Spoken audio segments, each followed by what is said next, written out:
Stone henge. සුද්ධ ජීවත් වෙච්ච නිවාසයක ආකෘතිය. අවට ගියාට යන්න බෑ මේවා දාගන්න ඕන. අල්ලුවා සුපුන් වගේ නෙවෙයි අත පරිම ළඟට දැන් ඇවිල්ලා ඉන්නේ මීට වඩා ළඟට ඉතින් කාටවත් යන්න බෑ. ඈත තියෙන ස්ටෝන් හෙන්ජ් බලන්න තමයි අපි අද යන්නේ. අපි දැන් විශේෂ නිර්මාණයක් බලන්න තමයි චානුකගේ ප්‍රධානත්වයෙන්. චානුක තමයි සුපුන්ගේ යාළුවා. ඊට පස්සේ සුමින්ද අයියා ඉන්නවා. අපේ සොරතාම්දරු. අපි යනවා ස්ටෝන් හෙන්ජ් බලන්න. මෙන්න මේ ගල් කණු ටික බලන්න තමයි අපි යන්නේ. දැන් කොහෙද සුමින්ද යන්නේ? ස්ටෝන් හෙන්ජ් එකට යන්නේ තමයි. කාමකල හැටද යන්නේ? හැටේ සුපුන් වගේ නෙවෙයි නේවා. නෑ. ටිකක් පරිස්සමෙන් ඉන්නේ ආන්දරෝ බයයි. සුපුන් කියන කෙනා මාර චරිතයක්. මේ සංචාරකයෝ මෙතනම ඉන්නවා 300ක් පිරිලා. එහා පැත්තේ ඊට නොදෙබිනව ඉන්නවා. වටේම අපි යන්නේ විශේෂ තැනක් බලන්න. මාංශ දාලා එක්ක යන්නේ. පේනවනේ මේ ආවට ගියාට යන්න බෑ මේවා දාගන්න ඕන. අල්ලුවා සුපුන් වගේ නෙවෙයි අතන. නෑ ඈ බය වෙන්න එපා. එල්ට එක දාගත්තා. අවුරුදු 25කින් දාගත්තා. දාගත්තනේ හාමුදුරුවෝ. ඔව් මමත් දාගත්තා. දාගත්තා. මේවා එහෙම දාගෙන අපි දැන් යන්නේ මේ සංචාරකයන් පිරලා ඉන්නවා පේනවා ඇති. අන්නක පිහිටි විශේෂ නිර්මාණයක් බලන්න යන්නේ. අල්ලුවත් ගියොත් එහෙම කෙනිච්ච විදිහ පෙන්වන එක.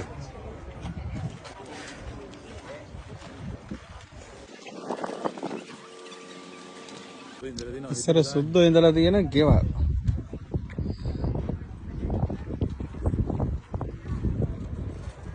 මේ වගේ එකක් දැන් උනත් ඉන්න හොඳයි නේ. හරි ලස්සනයි. සුද්ධෝ ජීවත් වෙච්ච නිවාසවල ආකෘති මේක නිවාස ආකෘතියක්. සුද්ධෝ ඉස්සර ජීවත් වෙච්ච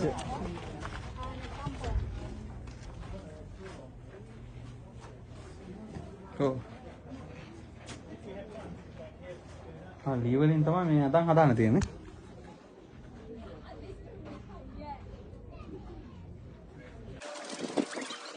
මේ තමයි ඉස්සර සුද්ධ ජීවත් වෙච්ච නිවාසයක ආකෘතිය. ඔන්න බස් එකෙන් ඇවිල්ලා දැන් බැස්සා. දැන් කොහෙද යන්නේ? ඈත තියෙන්නේ. ඈතට අපි යන්න ඕන.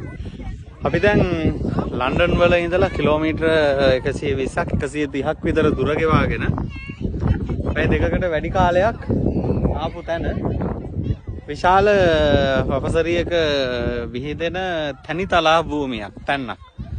මෙතන විස්තර අපි වෙනම සඳහන් කරන්න. මේ තැන්න පුරා මේ වෙලාවේ දහස් ගණනක් සංචාරකයන් පිරීලා ඉන්නවා. ඒ හැමෝම ඇවිල්ලා ඉන්නේ. දැන් ලන්ඩන් වල ඉඳලා කිලෝමීටර් 120ක් 30ක් දුර ගෙවාගෙන ආවේ ස්ටෝන් හෙන්ජ් බලන්න.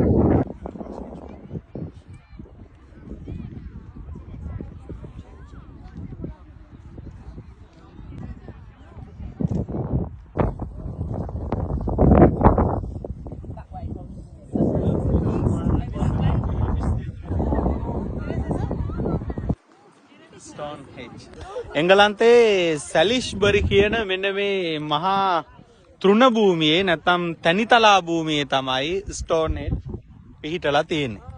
අද අපි ඇවිල්ලා ඉන්නේ එංගලන්තයේ ලන්ඩන් වල ඉඳලා සැලිස්බරි කියන විශාල තනිතලා භූමියට. හැමෝම දැක්කම දන්නවා පසුපසින් විශාල ප්‍රමාණයේ ගල් කුළුණු 30කින් සමන්විත ලෝක ප්‍රකට එංගලන්තයේ තියෙන ඓතිහාසික ශිලා ස්මාරකය ළඟට තමයි අපි ඇවිල්ලා ඉන්නේ. නමින් සැලිස්බරි කියන මේ තෘණ භූමියේ තනිතලා භූමියේ තමයි මෙන්න මේ ස්මාරකය පිහිටලා තියෙන්නේ. මේ ස්මාරකය අපි හඳුන්වන්නේ ස්ටෝන් හෙන්ජ් කියන නමින් තමයි හඳුන්වනු ලබන්නේ.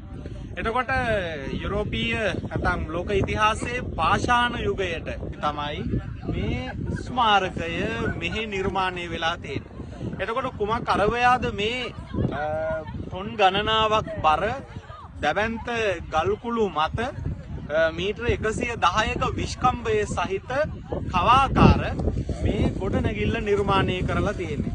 මේ ගොඩනැගිල්ලට දුරින් සමාන්තරව වෘත්තාකාරව පිහිටලා තියෙන අංශක 360 පුරා දිවෙන දිය අගලක් වෙනම නිර්මාණය වෙලා තියෙනවා. අවට තියෙන තලා භූමියේ පොඩි පොඩි වැටි ටිකක් තියෙනවා. ඒ අතර මැද ඉහළම ස්ථානයේ තමයි මේ ස්ටෝන් හෙන්ජ් නිර්මාණය වෙලා තියෙන්නේ. මේ ගොඩනැගිල්ල නිර්මාණය කිරීමේ අරමුණ මොකක්ද? එකක් සඳහන් කරනවා පාෂාණ වලින් නිර්මාණය කරන යම්කිසි විශේෂිත ස්මාරකයක්. එහෙමත් නැත්නම් යම්කිසි දේවාලයක් සහ ග්‍රහලෝකාගාරයක් කියන මෙන්න මේ කාරණාවන් තුන ඉතිහාසඥයින් විසින් අනුමාන කරනු ලබනවා. විශේෂයෙන්ම මේ රටේ ජීවත් වෙන මුල් කාලීන දේව ඇදහිලි වලට බරව ජීවත් වෙච්ච මිනිස්සු අපි දන්නවා ස්වාභාවිකත්වයේ දේවත්වයට ආරෝපණය කරපු යුග තිබුණා. රටවල් තිබුණා. එතකොට සූර්යයා දේවත්වයේලා සලකනු ලැබූ එවකට පාෂාණ යුගයේ ජීවත් වෙච්ච මිනිස්සු මේ උස් භූමියට මෙතනට පැමිණිලා හිරු දෙවියන් පිදීම මෙතනදී කළා දැයි කියලා මේ අය අනුමාන කරනවා. මෙතනදී ඔයාලා බලන්න දැන් මෙහි ඉඳලා බැලුවම සම්පූර්ණ කවය තුල මේ ඈත විශාල ප්‍රමාණයක්. දැන් 17000ක් විතර සංචාරකයෝ ඇවිල්ලා ඉන්නවා මේ මොහොතේ විතරක්. එතකොට මේ තැන අපි දැන් නිර්මාණයේ ඉඳලා ඉන්නෙත් මීටර 200ක් විතර දුරින්. ළඟට එහෙම යන්න බෑ. ආවට ගියාට මෙහි තියෙන ගල් බලන්න. ලංකාවේ අපේ හැම සුද්දෝ ගියාම ගල් කණු වල නැගලා ඒ වතපත ගාලා ඔක්කොම වැඩ ටික කරලා එන්න පුළුවන් සීගිරියේ කැටවත් පවුර පව අල්ලලා යන්නේ. හැබැයි මේ රටවල් වල මේ තියෙන ශෛලමය නිර්මාණ ඓතිහාසික දේවල්. එතකොට අපි දැන් ලන්ඩන් ඉඳලා කිලෝමීටර 130ක් විතර දුර ගෙවාගෙන කොච්චර වියදමක්ද? කොච්චර කාලයක්ද? ඒ වියදම් දරාගෙන මේ ගල් කණු ටික බලන්න තමයි මේ ස්ථානයට එන්නේ. මේකේ ඓතිහාසික වැදගත්කම නිසා. එතකොට මෙතන කවුරුත් වෙන දේවල් වලට ඇවිල්ලා නැහැ. මේ ඇවිල්ලා ඉන්න ඔක්කොම එන්නේ මේ ඓතිහාසික නිර්මාණය මෙන්න මේ තියෙන ගල් කණු 30 බලලා යන්න. එතකොට කල්පනා කරන්න අපේ රටේ තියෙන ඓතිහාසික නිර්මාණات එක්ක බලනකොට අපේ ඓතිහාසික එක පැත්තකින් දැන් මේ තියෙන නිර්මාණවලට අපි ගොඩක් දුරින් ළඟම තැන තියෙන ආන් අතන එතනත් මීටර 50ක විතර දුරක් පරතරයක් තියාගෙන තමයි බලන්න ලං වෙලා බලාගෙන යන්න දෙන්නේ. එතකොට මේ ඓතිහාසික නිර්මාණ ආරක්ෂා කරන්න මේගොල්ලෝ කොයිතරම් විශේෂ අවධානයක් යොමු කරනවද? ආවට ගියාට කිසිම සංචාරකණු මුදල් උදෙසා භාවිතා කරාට කාටවත් එතෙන් ගිහිල්ලා ඒවා අල්ලන්න කරන්න බෑ. එතකොට අදාළ දුර තියාගෙන මේ රටේ තියෙන වටිනාම සම්පතක් වෙච්ච මේ ඓතිහාසික නිර්මාණය දුර ඉඳලා බැලී එක පුද්ගලයෙකුට ටිකට් එක පවුම් 25ක. ඒ කියන්නේ ආසන්නව ලංකා මුදල රුපියල් 10000කට වැඩි මුදලක් යොදලා තමයි ඇවිල්ලා මේ ගල් කණු ටික බලලා යන්නේ. ඒකත් මීටර 50ක් විතර දුර ඉඳලා. එතකොට මේක බලන්න රුපියල් 10000ක මුදලක්. ඊට පස්සේ මේවා අල්ලන්න ළඟට යන්න මොකුත් කරන්න බෑ. අපේ රටේ තියෙන මේ ඓතිහාසික නිර්මාණ මේ ළඟට ගිහිල්ලා සිත්සේ ඒවා නරඹන්න අවස්ථාව දීලා තියෙනවා. එතකොට මේවා ආරක්ෂා කරන්න ඒගොල්ලෝ අරගෙන තියෙන පියවර එකක්. අනිත් එක ලන්ඩන් ඉඳලා දැන් මේ කොච්චර මේ එන හැමෝම ඉංග්ලන්ඩ් වල විවිධ පළාත් වල ඉඳලා එන අය. එතකොට කිලෝමීටර් අපි 120ක් දුර ගෙවාගෙන මේ ගල් කණු ටික බලන්නම මෙතෙන් එන. එතකොට අපේ රටේ කොයිතරම් ඓතිහාසික නිර්මාණ තියෙනවද?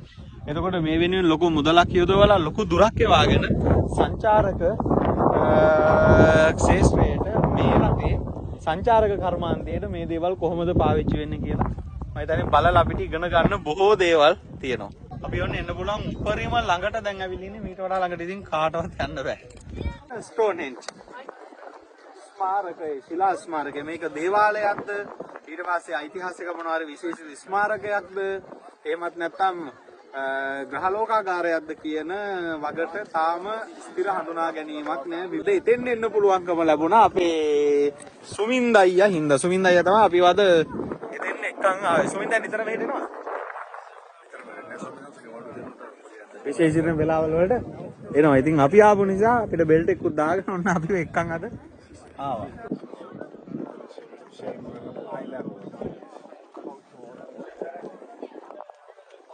මෙතනදී බ්ලූ ස්ටෝන් එකක් ගැන එහෙම මියුසියම් එකේ සඳහන් වෙලා තිබුණා. නිල් පාට ගල් වගේක් එහෙම මෙතන තනින් තන තියෙනවා. එතකොට ඒවා මේ ළඟපාත තියෙන පාෂාණ විශේෂයන් කිලෝමීටර දහස් ගණනක් දුරින් අරගෙන ආපු ගලුත් මේ ස්ථානේ තියෙනවා. එතකොට මේ උස අඩි 12, 14, 15, අඩි 18, 20 විවිධ ප්‍රමාණයන්ගෙන් යුත් මේ ගල් කුළු විවිධ ස්ථානවල ඉඳලා තමයි මෙම ස්ථානයට අරගෙන ඇවිල්ලා තියෙන්නේ. මේකෙදි මතක් කරන්න ඕන තව විශේෂ කාරණාවක් තමයි චාරකයින් මේ වෙලාවෙම දහස් ගාණක් පිරලා ඉන්නේ. නැත්නම් අපි දහස් ගාණක් කියනවා කොයි කියන ප්‍රශ්නේ පේනවා ඇති. හැමතැනම එක දිගට මේ වෙලාවේ සංචාරකයන් මේ ස්ටෝන්හෙන්ජ් වටේටම පිරීලා ඉන්නේ. මේ අපිට පේන ඒරියා එක විතරයි. ඉතින් පැයෙන් පැයට මෙතන ඉන්න පිරිස මාරු වෙනවා. එතකොට මෙච්චර සෙනගක් ඇවිල්ලත් මේ භූමියේ කිසිම තැනක අපිට ටොපි කොලයක්, ලන්ච් ෂීට් එකක්, ප්ලාස්ටික්, වතුර බෝතල් අරව මේවා කිසිම අපද්‍රව්‍යයක් දකින්න නැහැ. අපේ රටේ මිනිසුන්ගේ අන්නේ අඩුපාඩු ටික හැදෙන්න ඕන අපිරිසිදුව Taman විතරක් නෙවෙයි ජීවත් වෙන පරිසරය අපවිත්‍ර කිරීමේ මේ දුර්වලතාවය අපේ කුඩා දරුවන්, තරුණ අය, වැඩිහිටි හැමෝටම Taman හැසිරෙන, Taman ජීවත් වන පරිසරයේ පිළිවෙලට පිරිසිදුව තබා ගැනීම, Taman යන තැන හැඩි නොකිරීමට වග බලා ගන්න ඕන. විශේෂයෙන්ම මතක් කරනවා අපේ හන්තාන සඳගිරිසෑයේ ඉඳලා මූලිකව එතෙන් සිට ලංකාවේ අපේ සිද්ධාස්ථාන, ඒ බෞද්ධ සිද්ධාස්ථාන විතර නෙවෙයි, ගන්න දෙයක් නැහැ. කැම්පස් එකේ ඕපන් ඩේ එක තියද්දි වන කරලා ගියේ. ඊට පස්සේ හොස්පිටල් එක ගත්තත්, රජයේ කාර්යාලය එක ගත්තත්, බොහෝ වෙලාවට ලංකාවේ ගෙවල් ගත්තත් පිළිවෙලක් නැති අපිරිසිදු ගතිය කියන එක ලොකු ප්‍රශ්නයක්. ඒක නිසා අපි මේ රටවල් වලින් ඇතරම ගන්න ඕනේ ඒ හොඳ ගතිගුණ. අපේ බුදුදහමේ ලස්සනට පැහැදිලි කරනවා. මේ දේවල් කොහොමද මිනිසුන්ගේ ජීවිතේ තියෙන්න ඕන කියන එක පිළිවෙල පිරිසිදුව. එතකොට මේ භූමිය තුල මෙච්චර සෙනග ඇවිල්ලා කිසිම තැනක ටොපි කොලයක්, ප්ලාස්ටික්, වතුර බෝතලයක්, කිසිම අපද්‍රව්‍ය නැහැ. කිසිවෙක් Taman පැමිණි වගට Tamanගේ පය සටහනක් තිබුණොත් ඇරෙන්න ඉන්නේ එහා කිසිවක් මේ භූමිය තුල කිසිම කෙනෙක් ජරාව අපද්‍රව්‍ය දාලා යන්නේ නැහැ. අපි ගිහින් බැලුවම දැන් මේ වගේ තැනක් අපේ රටේ එහෙම තිබුණොත් අපිට දකින්න පුළුවන් තැන් වල බේබද්දෝ එකතු වෙලා මත්පැන් පානය කරන අවස්ථා අපි දකිනවා. මේ වගේ තැනකට ඇවිල්ලා තිබුණොත් මෙච්චර ඉඩක් තියෙන තැනක් ඇවිල්ලා යනකොට අනිවාර්යෙන් බියර් ටින්, ඊට පස්සේ ඒවට ගේන විවිධ shopping bag, ඊට පස්සේ මොනවද ආයේ බයිට් නේ මල්ලි. ඔයාලා දාන්නේ බයිට් වර්ග. අරවා මේවා අපද්‍රව්‍ය හැම තැනකම දාලා තියෙනවා. ඒතකොට වීදුරු බෝතල් යන තැන කඩලා දාලා විනාශ කරලා මෙච්චර දහස් ගණනක පිරිසක් ඇවිල්ලා හිටියට ඒ කිසිදු පරිසර හානියක් මේ ස්ථානේ නැහැ. මෙතන විතරක් නෙවෙයි, එංගලන්තේ චානුක කොහෙ ගියත් ඒක එහෙම වෙන්නේ නැහැ. තමන් කියන දේ ටොපි කොලේ හරි බෑග් එක දාගෙන යන්න තමයි මෙහෙ මිනිස්සු හුරු වෙලා තියෙන්නේ. හුරු වෙලා තියෙන්නේ. ඒක මේ නීතිමය පසුබිම විතරක් නෙවෙයි, මිනිසුන්ගේ ක්වොලිටි කියන එක ඒ සම්බන්ධයෙන් හැමෝගෙම ඒ හැදියාව තියෙනවා. ඒක දැන් එකතු කරගෙන යන බස් එක තමයි මේක. දැන් මේකේ අපි නැගලා යනවා. මෙතනදී බස් එකට අය කිරීමක් කරනවද? පවුම් 25යි. පවුම් 25 දීලා එක්කෙනාට පවුම් 25යිලු. 25. ඔව්.